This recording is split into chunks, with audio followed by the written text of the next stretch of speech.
ಯಾವುದೇ ರಾಜಕೀಯ ಸಿದ್ಧಾಂತಗಳ ಬಣ್ಣವಿಲ್ಲದೆ ನಾವು ಕೂಡ ಒಂದು ಸಾಮಾಜಿಕ ಬದ್ಧತೆಯ ಜೊತೆಗೇನೆ ಬರ್ತೀವಿ ಅಂತ ನಮ್ಮ ಕರ್ನಾಟಕ ನ್ಯೂಸ್ ಬಿಟ್ಟು ಇವತ್ತು ಲೋಕಾರ್ಪಣೆಗೊಂಡಿದೆ, ವೀಕ್ಷಕರ ಎದುರುಗಡೆ ಹಾಜರಾಗಿದೆ.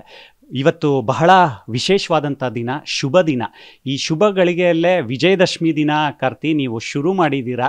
ನಿಮಗೆ ಖಂಡಿತವಾಗ್ಲೂ ವಿಜಯ ಸಿಗಲಿ ಅಂತ ನಮ್ಮ ಕಂಚಿನ ಕಂಠದ ಶ್ರೀಮಂತಿಕೆ ವಸಿಷ್ಠ ಸಿಂಹ ಅವರು ಶುಭ ಹಾರೈಸ್ತಾ ಇದ್ದಾರೆ. ನಮ್ಮ ಜೊತೆ ಮಾತಿಗೆ ಸಿಕ್ಕಿದ್ದಾರೆ.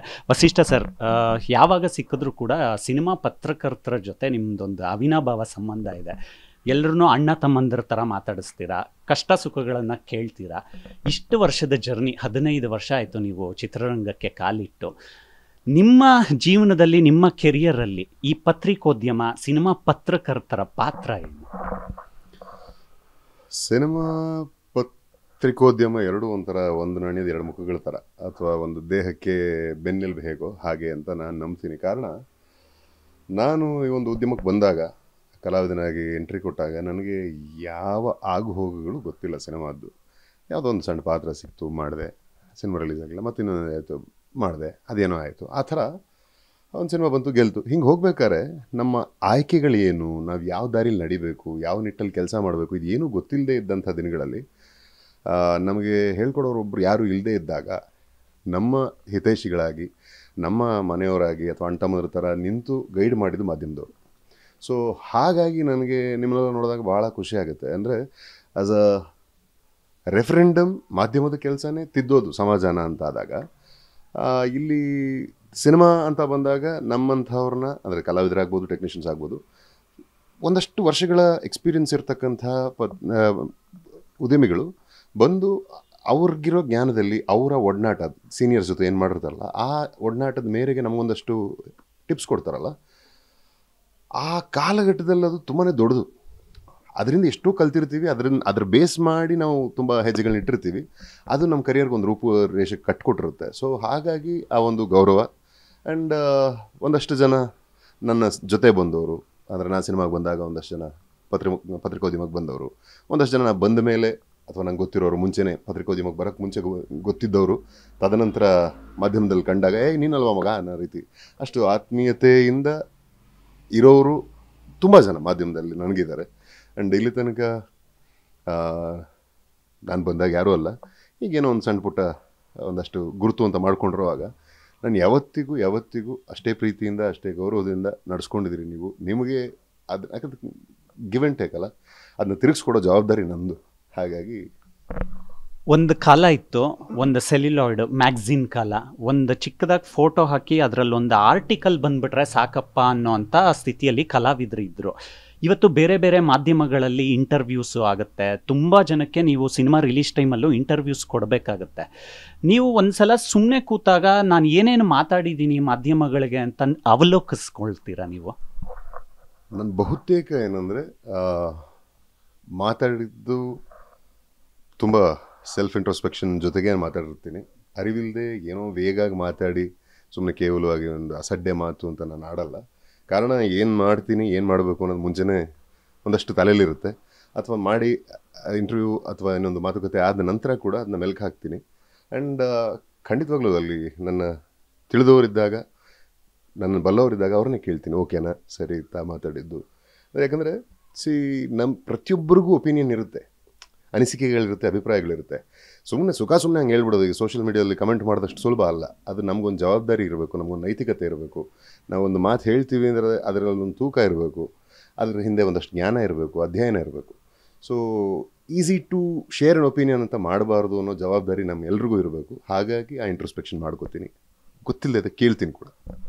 ಇವತ್ತಿನ ಮಾಧ್ಯಮ ಹೊಗಳಿಕೆಗಿಂತ ಜಾಸ್ತಿ ಟೀಕೆಗಳನ್ನೇ ಫೇಸ್ ಮಾಡೋವಂಥ ಸಂದರ್ಭದಲ್ಲಿ ಇದ್ದೀವಿ. ಈ ವಿಷಯಗಳನ್ನೆಲ್ಲ ಒಬ್ಬ ನಾಗರಿಕನಾಗಿ, ಒಬ್ಬ ನಟನಾಗಿ ಹೇಗೆ ಫೋಕಸ್ ಮಾಡ್ಕೊಳ್ತೀರಾ ನೀವು? ಒಂದು ಈಗ ಸಿನಿಮಾದಲ್ಲಿ ನಾನು ಬದುಕ್ತಾ ಇದ್ದೀನಿ, ಸಿನಿಮಾದಿಂದ ಅನ್ನ ತಿಂತಾ ಇದ್ದೀನಿ ಅಂದರೆ ನಾನು ಬರೋಕ್ಕೆ ಮುಂಚೆನೇ ನನಗೆ ಅರಿವಿರಬೇಕು ನಾನು ಗಾಜಿನ ಮನೆ ಒಳಗೆ ಹೋಗ್ತಿದ್ದೀನಿ ಅಂತ. ಅಲ್ಲಿ ಬಂದು ನಿಂತ್ಕೊಂಡು ನೋಡಿದಾಗ, ಗಾಜಿನ ಮನೆ ಒಳಗಿದ್ದಾಗ ನಾನು ಏನು ಮಾಡೋರು ಹೊರಗಡೆ ಕಾಣುತ್ತೆ. ಅದಕ್ಕೆ ಒಪಿನಿಯನ್ಸ್ ಯಾವ ರೀತಿನಾರು ಬರ್ಬೋದು, ಟೀಕೆನೂ ಬರ್ಬೋದು, ಹೊಗಳಿಕೆನೂ ಬರ್ಬೋದು. ಎರಡಕ್ಕೂ ಸಮಚಿತ್ತನಾಗಿ ರೆಡಿ ಇರಬೇಕು, ಸಿದ್ಧನಾಗಿರ್ಬೇಕು ತೊಗೊಳಕ್ಕೆ. ಅಯ್ಯೋ ಟೀಕೆ ಮಾಡಿಬಿಟ್ಟ ಅಂತ ಕೊರಗೋದು, ಅಯ್ಯೋ ಹೊಗಳ್ಬಿಟ್ಟ ಅಂತ ಉಬ್ಬೋದು, ಎರಡೂ ಆಗಬಾರ್ದು. ನಮ್ಮ ಬುದ್ಧಿ ಸ್ಥಿಮಿತತೆ ನಮ್ಮ ಕೈಲಿದ್ದಾಗ, ಅದು ಒಂದೇ ಸಮ ಇದ್ದಾಗ, ಸಮಚಿತ್ತರಾಗಿದ್ದಾಗ ಟೀಕೆ ವಿನಾಕಾರಣ ಮಾಡೋ ಟೀಕೆನೂ ಗೊತ್ತಾಗುತ್ತೆ, ಒಳ್ಳೇದಕ್ಕೆ ಮಾಡೋ ಟೀಕೆನೂ ಗೊತ್ತಾಗುತ್ತೆ. ಒಳ್ಳೇದಕ್ಕೆ ಮಾಡೋ ಟೀಕೆಗಳನ್ನ ನೋಡಿ ಅಥವಾ ಕೇಳಿ ಖಂಡಿತವಾಗ್ಲೂ ಕಲಿತೀವಿ, ನಮ್ಮಲ್ಲಿ ತಪ್ಪಿದ್ರೆ ಬದಲಾಯಿಸ್ಕೋತೀವಿ. ಇಲ್ಲ ಏನೋ ವಿನಾಕಾರಣ ಮಾಡ್ತಿದ್ರೆ ಇಗ್ನೋರ್ ಮಾಡ್ತೀವಿ, ಅದರಿಂದ ನಮಗೆ ಹೋಗೋದೇನಿಲ್ಲ ಅಂತ. ಆ್ಯಂಡ್ ಹೊಗಳಿಕೆ ಬಂದಾಗಲೂ ಅಷ್ಟೇ, ಒಳ್ಳೆ ಕೆಲಸಕ್ಕೆ ನಾವು ಈಗ ಫಾರ್ ಎಕ್ಸಾಂಪಲ್ ಯಾವುದೋ ಒಂದು ಸಿನಿಮಾದಲ್ಲಿ ಯಾವುದೋ ಒಂದು ಸೀಕ್ವೆನ್ಸ್ ನಾವು ಇದಕ್ಕೆ ಮೆಚ್ಚುಗೆ ಬರುತ್ತೆ, ಶಿಳ್ಳೆ ಬರುತ್ತೆ, ಅಥವಾ ಜನ ಫೀಲ್ ಮಾಡ್ಕೋತಾರೆ, ಎಮೋಷನಲ್ ಆಗ್ತಾರೆ ಅಂತ ಎಕ್ಸ್ಪೆಕ್ಟೇಷನ್ ಇಟ್ಕೊಂಡಿರ್ತೀವಿ. ಅದನ್ನು ಗುರುತಿಸಿ ಅದ್ರ ಬಗ್ಗೆ ಹೊಗಳಿ ಮಾತಾಡಿದಾಗ ನಮ್ಮ ಅಂದಾಜು ಕರೆಕ್ಟು ಅಂತ ನಮ್ಗೆ ಅನಿಸುತ್ತೆ. ಇಲ್ಲ ಬೇರೆ ಏನೋ ಸುಮಾರು ಅಂದ್ಕೊಂಡಿದ್ನು ಕೆಲವರು ಹೊಗಳಿದಾಗ ಇಲ್ಲ ಅವ್ರ ಟೇಸ್ಟು, ಅಥವಾ ನಾವು ಇದನ್ನು ಎದುರು ನೋಡಿರಲಿಲ್ಲ, ಅಥವಾ ಸರ್ಪ್ರೈಸಿಂಗ್ಲಿ ಇದು ನಾನು ಅಂದ್ಕೊಂಡಿರ್ಲಿಲ್ವಲ್ಲ ಅಂತಲೂ ಅನಿಸುತ್ತೆ. ಬಟ್ ಎರಡರಿಂದನೂ ಆಗೋದೇನೆಂದರೆ ಅದು ನಮ್ಮ ನಾಳೆಯ ಹೆಜ್ಜೆಗೆ, ಮುಂದಿನ ಹೆಜ್ಜೆಗೆ ಒಂದು ಶೇಪ್ ಕೊಡುತ್ತೆ ಮೆಂಟಲಿ. ಒಂದು ಸಿನಿಮಾಗೆ ಪ್ರಚಾರ ಬೇಕೇ ಬೇಕು. ಈ TRP ಪಾಯಿಂಟು ಸಿನಿಮಾ ಪ್ರಚಾರದ ಬಗ್ಗೆ ವಸಿಷ್ಠ ಸಿಂಹ ಅವರು ಏನು ಯೋಚನೆ ಮಾಡ್ತಾರೆ? ಸಿನಿಮಾಗೆ ಪ್ರಚಾರ ಬೇಕೇ ಬೇಕು. ಆ್ಯಂಡ್ ಹಾಗಾಗಿ ಸಿನಿಮಾ ಮತ್ತು ಪತ್ರಿಕೋದ್ಯಮ ಹ್ಯಾಂಡ್ ಇನ್ ಹ್ಯಾಂಡ್ ಮಿಳಿತ ಆಗಿರೋದು. ಒಬ್ಬರು ಹೆಗಲು ಕೊಟ್ಕೊಂಡು ಹೋಗಬೇಕು, ಅಥವಾ ಒಂದೇ ನಾಣ್ಯದ ಎರಡು ಮುಖಗಳು ಅಂತ ಆಗಲೇ ಹೇಳಿದ್ನಲ್ಲ. ಸೊ ಈ ಥರ ಅಂತ ನಾನು ಭಾವಿಸೋದು, ಬಹುತೇಕ ನಾವೆಲ್ಲ ನಂಬೋದು ಅದನ್ನೇ. ಪ್ರಚಾರ ಸಿನಿಮಾಗೆ ಬೇಕು, ಮಾಧ್ಯಮಗಳಿಗೆ ಸಿನಿಮಾದವರು ಬೇಕು. ಸೊ ಇಲ್ಲಿ ಏನಾಗುತ್ತೆ, ಇದು ಈ ಕೊಡು ತಗೊಳ್ಳುವಿಕೆ ಚೆನ್ನಾಗಿರಬೇಕು. ಅದು TRPನ ಮೀರಿ ಒಂದು ಬಾಂಧವ್ಯ ಆಗಬೇಕು. TRPಗಷ್ಟೇ ನಾವು ಈಗ ಫಾರ್ ಎಕ್ಸಾಂಪಲ್ ಯಾವುದೋ ಒಂದು ಸೆನ್ಸೇಷನಲೈಸೇಷನ್ ಆಫ್ ಅ ಟಾಪಿಕ್ ಅಂತ ಏನಿರುತ್ತಲ್ಲ, ಅಥವಾ ಇದು ಈ ಮ್ಯಾಟ್ರ್ ಸೆನ್ಸೇಷನ್ ಆಗುತ್ತೆ ಅಂತ ಅನ್ನಿಸ್ದಾಗ ಅದನ್ನು ಮಾತ್ರ ಫೋಕಸ್ ಮಾಡಿ ಅದನ್ನು ಮಾತ್ರ ಪ್ರೊಜೆಕ್ಟ್ ಮಾಡೋದಕ್ಕಿಂತ, of course news is A news, TRP ಬೇಕು, ನೀವು ಬದುಕಬೇಕು, ಬಿಸ್ನೆಸ್ ನಡಿಬೇಕು ನಿಜ. ಆದರೆ ಅದಷ್ಟೇ ಒಂದು ಆಯಾಮ ಅಥವಾ ಮಾನದಂಡ ಆಗಿದೆ. ಸೊ ಅಲ್ಲಿ ತುಂಬ ಜನ ಈ ಒಂದು ಉದ್ಯಮ ನಂಬ್ಕೊಂಡು ಬದುಕಿದ್ದಾರಲ್ಲ, ಅವರು ಬದುಕು ಕಟ್ಕೋತಾ ಇರ್ತಾರಲ್ಲ, ಅವರೆಲ್ಲರಿಗೂ ಪೂರಕವಾಗಿ ನೀವು ಇರಬೇಕು. And it's a give and take. So ಇದು ಬಾಂಧವ್ಯ ಆಗಬೇಕು, ಅದ್ಭುತವಾದ ಒಂದು ಸಂಬಂಧ ಆಗಬೇಕು. ಓಕೆ, ಕೊನೆಯದಾಗಿ ಇವತ್ತು TV ಚಾನಲ್ ಹಾಕಿದ್ರೆ ತುಂಬ ಚಾನಲ್ಗಳು ಆನ್ ಆಗ್ತವೆ. ನಮಗೆ ಆಯ್ಕೆಗಳು ಜಾಸ್ತಿ ಆಗ್ತಾನೆ ಹೋಗ್ತಾ ಇದೆ. ಅದು ಸೋಷಿಯಲ್ ಮೀಡಿಯಾ ಇರ್ಬೋದು, ಪ್ರಿಂಟ್ ಮೀಡಿಯಾ ಇರ್ಬೋದು, ಮೇನ್ ಸ್ಟ್ರೀಮ್ TV ಮೀಡಿಯಾ ಇರ್ಬೋದು. ಕರ್ನಾಟಕ ನ್ಯೂಸ್ ಬಿಟ್ಟು ಒಂದಷ್ಟು ಹೊಸ ಆಲೋಚನೆಗಳ ಜೊತೆಗೆ ಜನರ ಮುಂದೆ ಬರಬೇಕು ಅಂತ ಒಂದು ಉದ್ದೇಶ ಇಟ್ಕೊಂಡಿದೆ. ಈ ಒಂದು ಕ್ರಿಯೇಟಿವ್ ಆಲೋಚನೆಗೆ ಸಂಸ್ಥೆಗೆ ಏನಾದರೂ ಹೇಳ್ತೀರಾ ನೀವು? ನಾನು ಹೇಳೋದೇನೆಂದರೆ, ಎವಲ್ಯೂಷನ್ ಈಸ್ ಇನ್ಎವಿಟಬಲ್. ಸೊ ಒಂದು ಕಾಲದಲ್ಲಿ ಕೇವಲ DD9 ಇತ್ತು ನಮಗೆ. ಅದಾದಮೇಲೆ ಉದಯ ಬಂತು. ಉದಯ ಬಂದ ಮೇಲೆ ಇದು ಸ್ಯಾಟಲೈಟ್ ಚಾನಲ್ಲು, ಅದು ನ್ಯೂಸ್ ಅಂತಿತ್ತು. ಉದಯ ನ್ಯೂಸ್ ಅಂತ ಓಪನ್ ಆದಮೇಲೆ ನಮಗೆ 24/7 ನ್ಯೂಸ್ ಅಂತ ಒಂದು ಶುರು ಆಯಿತು. ಆ ರೀತಿ ಶುರು ಆದಂಥದ್ದು ಇವತ್ತಿಗೆ ನೋಡ್ರೆ ಒಂದು 20-30 ಸ್ಯಾಟಲೈಟ್ ಚಾನಲ್ ಇದೆ. ಆ್ಯಂಡ್ ಅದನ್ನು ಮರ್ಸೋ ಹಂಗೆ ಅಥವಾ ಮೀರ್ಸೋ ಹಂಗೆ ಅಥವಾ ತುಂಬ ಆನ್ ದ ಗೋ ಹಿಂಗೆ ನೋಡ್ರೆ ಸ್ಮಾರ್ಟ್ಫೋನ್ ಹಿಂಗೆ ಹಿಡ್ದ ಹಿಂಗೆ ಒತ್ತದ ಶೇರ್ ಆಗೋಯ್ತು ನ್ಯೂಸು. ಸೊ ಸೋಷಿಯಲ್ ಮೀಡಿಯಾ ಕೂಡ ಅಷ್ಟೇ ಗಟ್ಟಿಯಾಗಿ ಇವತ್ತಿನ ಟೆಕ್ನಾಲಜಿ, ಅದು ನಮ್ಮ ಪಾತ್ರ ನಿಮ್ಮ ಪಾತ್ರ ಏನಿಲ್ಲ ಇದರಲ್ಲಿ. ಟೆಕ್ನಾಲಜಿ ಎವಲ್ಯೂಷನ್ ಜೊತೆಗೆ ಆಗ್ತಿರ್ತಕ್ಕಂಥ ಬದಲಾವಣೆಗಳು, ಈ ಬದಲಾವಣೆಗಳಿಗೆ ಒಡ್ಕೊಂಡು ಅದನ್ನು ಮೀರಿ ಅದನ್ನು ದಾಟಿ ಗಟ್ಟಿಯಾಗಿ ನಿಲ್ಲೋದಿದೆಯಲ್ಲ, ಅದು ಕಸುವು, ಅದು ಕೃತಿಶಕ್ತಿ. ಸೊ ಆ ಶಕ್ತಿ ಇಟ್ಕೊಂಡು ನಾವೆಲ್ಲರೂ ಕೆಲಸ ಮಾಡಬೇಕು.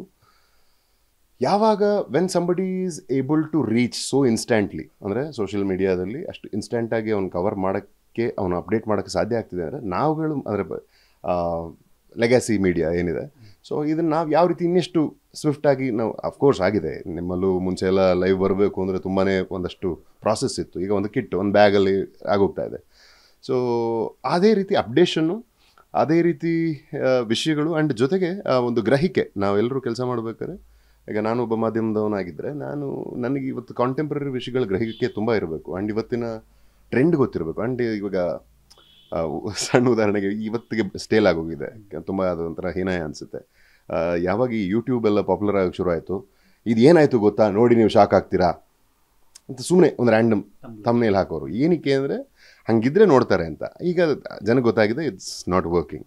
ಸೊ ಆ ಥರ anything that is eye candy, anything that ignites your interest, ಆ ಥರದ ವಿಷಯಗಳನ್ನ ನೀವು ಅಂಶಗಳನ್ನ ಅಳವಡಿಸ್ಕೊಂಡು ಹೇಳೋಕ್ಕೆ ಸಾಧ್ಯವಾಯಿತು ಅಂದರೆ there is no end. And ಖಂಡಿತವಾಗ್ಲೂ ಪ್ರಚಲಿತದಲ್ಲಿ ಯಾವಾಗಲೂ ಇದ್ದೇ ಇರ್ತೀರಿ.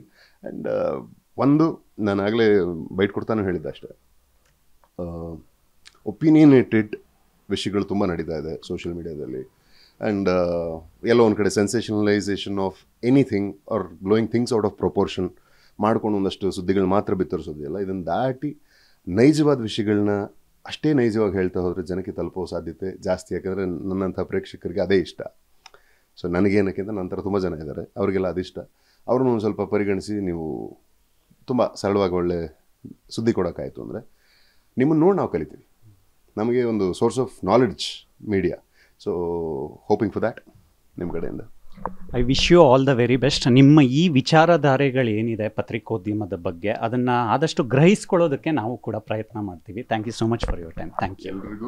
ಎಲ್ರಿಗೂ ನಾಡಹಬ್ಬ ದಸರಾ ವಿಜಯದಶಮಿಯ ಶುಭಾಶಯಗಳು. ಒಳ್ಳೆಯದಾಗಲಿ. ಆ್ಯಂಡ್ ಇದೇ ಸುದಿನ ನಿಮ್ಮ ಚಾನಲ್ ಲಾಂಚ್ ಆಗ್ತಿದೆ. ತುಂಬಾ ಖುಷಿ ಆಯಿತು. Best wishes to the whole team. Thank you. ಇದು ವಿಜಯದಶಮಿ ದಿನದ ವಸಿಷ್ಠ ಸಿಂಹ ಅವರ ಮನಪೂರ್ವಕ ಶುಭಾಶಯದ ಮಾತುಗಳು. ಕ್ಯಾಮ್ರಾ ಪರ್ಸನ್ ಧನುಷ್ ಜೊತೆ ಮಾವಳಿ ಕಾರ್ತಿಕ್, ಕರ್ನಾಟಕ ನ್ಯೂಸ್ ಬೀಟ್.